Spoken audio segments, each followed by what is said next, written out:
In our gospel reading, the expert in the law, which basically means a theologian, right? A Bible scholar, asked Jesus a question. What's most important, basically? How do I come into the life of God? And it's a great question because it's getting to the what I'm calling the bottom line. And Jesus agreed that there was a kind of theme and basis to everything, a bottom line, as it were.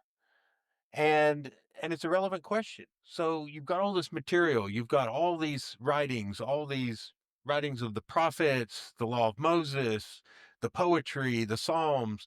You have all these traditions and practices, but what's it really all about? It's a good question. It's not, well, it's about all of it. No, it's all about something. And that's his question. What's it all about? And interestingly enough, Jesus asked him, well, how do you read the law? What do you think it's all about? So rather than answering, he puts the question back to this theologian. And the theologian says, this scholar says, well, it's about loving God and loving your neighbor. And Jesus says, you're right. That's exactly what it's about. You've answered correctly. Do this and you will live. That is a, what the life of God is all about. Now, verse 29 then seems a little confusing. It says, but wishing to justify himself, what did I miss?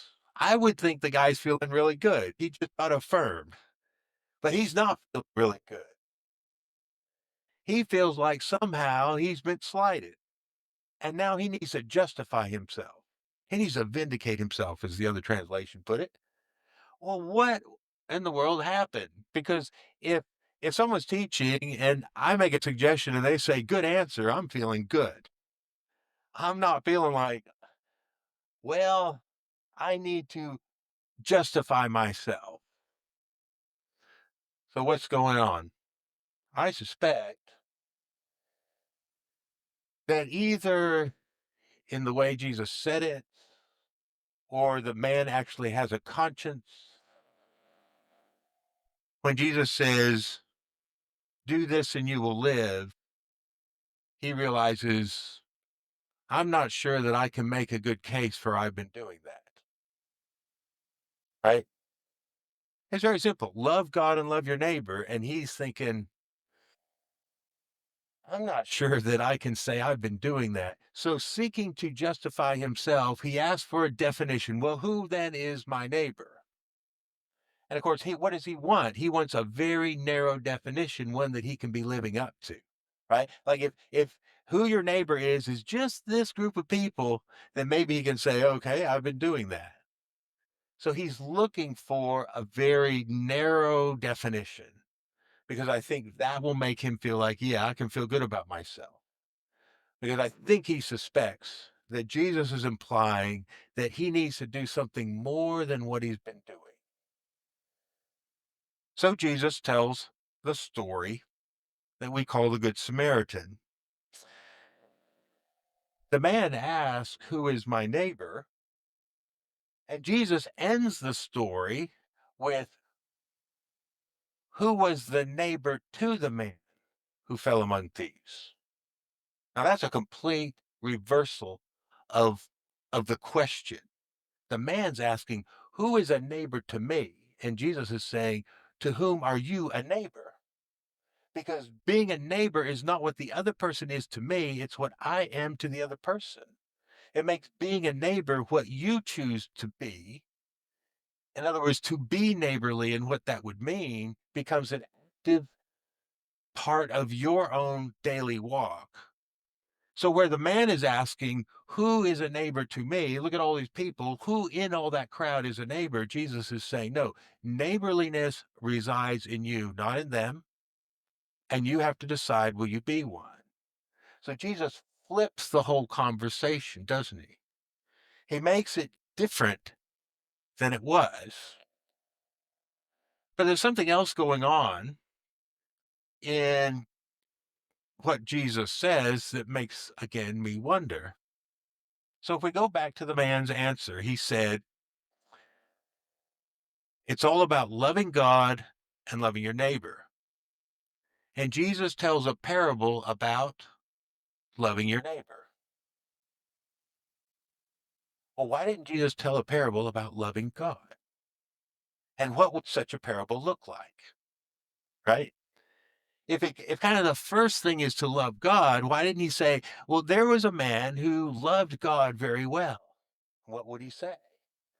Oh, he kept the Sabbath very diligently, and he kept all the Lord's commands, and he always went to the temple, and he ate kosher, right? It would be a parable about a Pharisee, right? I mean, how would you tell a parable about loving God? Is it he tithed religiously? He was careful in all of his duties? He was very moral? Is that how you love God?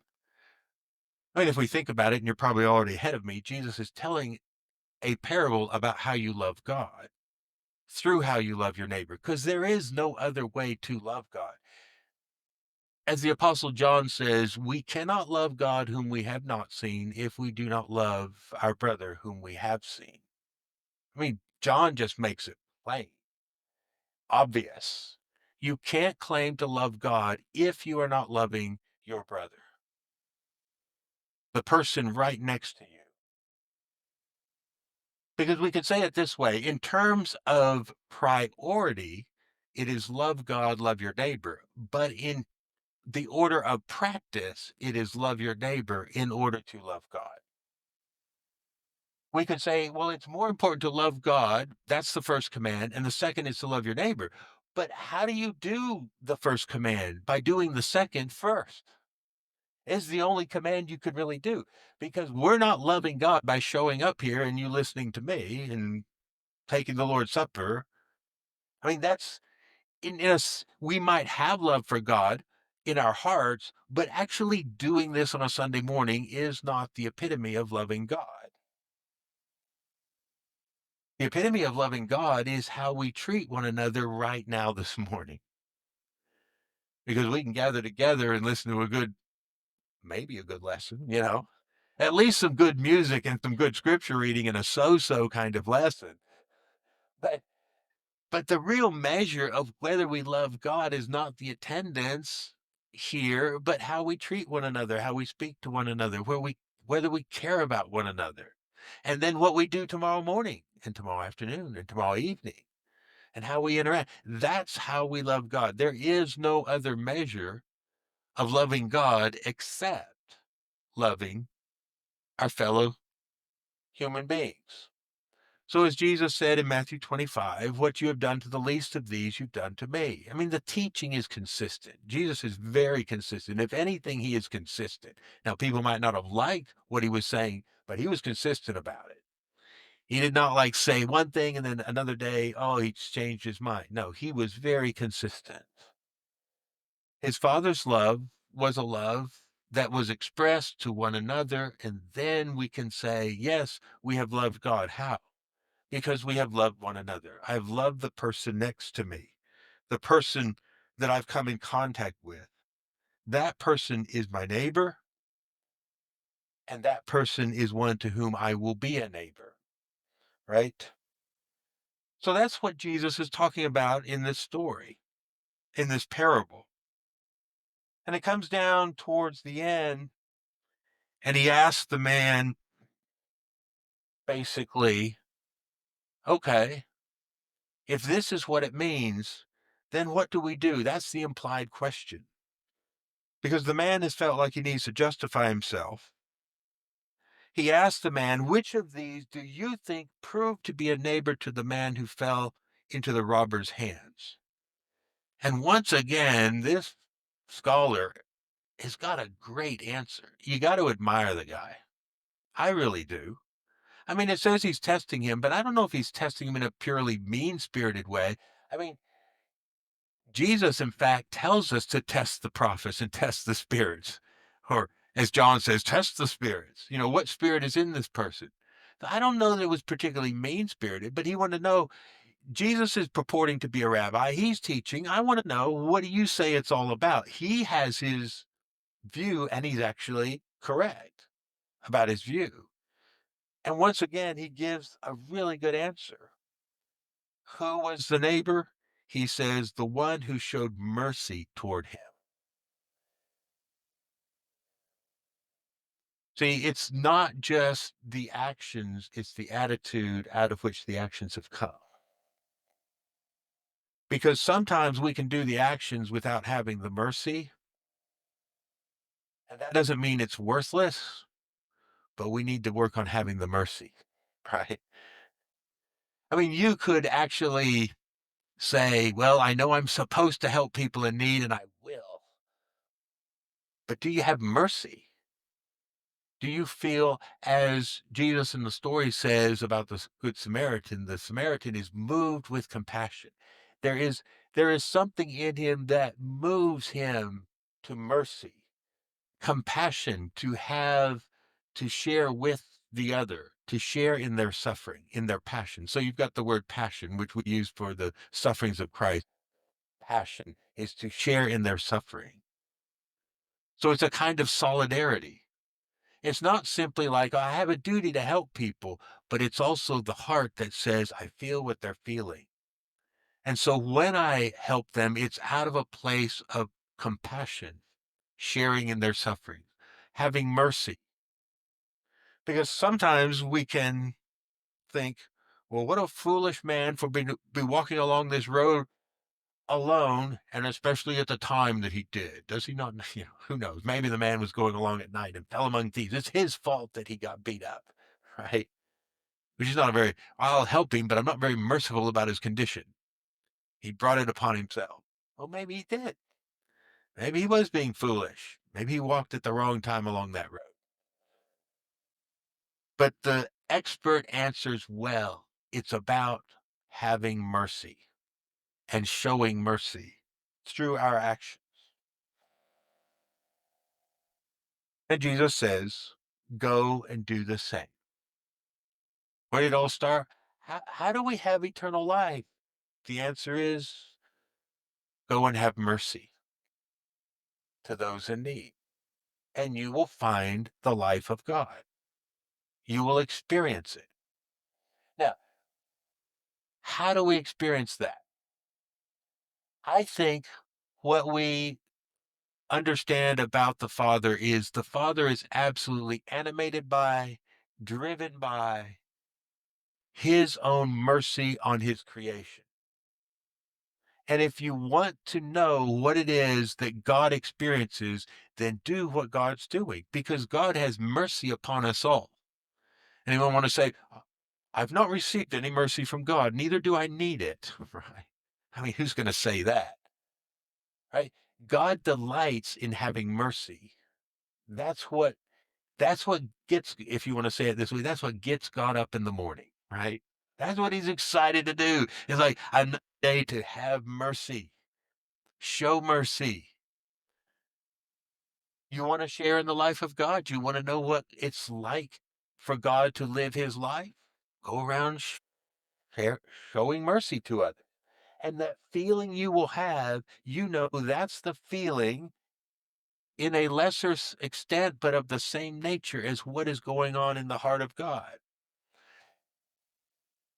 I mean, we've all been in situations where we've helped someone else, and we know the feeling that you get, right? You feel good. You feel like you did something meaningful. You kind of have this, we describe it as a warm feeling. What is that? That's the life of God. That feeling is what God constantly is experiencing, because God is a God of mercy. As Hosea says, I desire mercy, not sacrifice. Right? That's Hosea's way of summing up what's the law about? It's about mercy. It's not about the details of ritual offerings. That's not what it's about. And if you've read it that way, you've misunderstood. It's not about, despite the law having a lot of details about how to do different offerings and when you do them and how you do them and how to be, you know, performed, that's not really the heart of it. The heart of it is mercy. And so Jesus is agreeing with the prophets who went before him. The heart is mercy. That's what the law is all about. Well, let me explore that idea. If Hosea says it's about mercy, not sacrifice, then you might wonder, well, why all the details? Chapters upon chapters, especially like in Numbers and Leviticus, about how to do this offering or that offering. What were the offerings all about? What was the bottom line for the offerings? If they were sin offering, it was making the people realize that they had done things displeasing to God, and yet through this ritual, God was having mercy upon them, right? Or if it was a thank offering or the first fruits of the harvest offering, through the details of carrying this out, what were they made aware of? God has been merciful to me. Look at my harvest. God has been merciful to me. Look at all that I have to be thankful for. If it was a peace offering, I mean, I think you could say if you looked at all the details, they were all training the people to be aware of God's goodness and respond to it through these offerings, and to think constantly with God has been merciful to me because I've sinned, but God has been merciful to me because he's, as we read in Deuteronomy this morning, he has given me an abundant life in many ways. God has been merciful. God has been merciful. So what's it about? It's not about sacrifice. Sacrifice is about getting us to understand mercy. It's about mercy. And so Jesus can say, go and do likewise. Do the same. Show mercy, and you will know the life of God. Think about that as a bottom line. If that is indeed what all 66 books of our Holy Scriptures are trying to teach us, that the life of God is bound up in showing mercy. How do we do that? Well, the Good Samaritan is a marvelous story, but often I do not encounter situations quite that dire. I mean, sometimes we have. We've come upon a situation where someone is in desperate need, but often our daily life, we're not confronted with something so obvious. It's much more subtle. That our having mercy isn't seeing someone wounded physically and it's obvious that we can do something to help them physically. The hidden wounds are often more internal than external. Wounded hearts, people who've been neglected, people who've been mistreated, people who've not been listened to, people who've been ignored. See, the wounded, beat up by the robbers, are all around us. And in fact, if we look at ourselves, we've been beat up by the robber. I mean, who's the robber? I think of Jesus's parable about the good shepherd. The robber comes to kill and to destroy, but I'm the good shepherd of the sheep. Well, the robber's the devil. That's a good, metaphor for the devil. We've all been beaten up by evil. We have, and those around us have. And so our opportunity to bind up the wounded around us is often not physical, although it may be. And it may be circumstantial in terms of someone's financial need or someone's desperate situation in a kind of physical way in life. But it's always present in the hurts that others have received. And see, we can be those who bind up those wounds. Listen to the person who's had no one to listen to them. Sympathize with the person who's telling you a story, right? Encourage the person who's discouraged. I mean, they don't seem nearly as extravagant as carting someone to the hospital. and paying for their bill, but they might be just as important. So maybe our prayer can be, Lord, give us eyes to see where we can be merciful and so experience the life that you have and the way that you respond to us.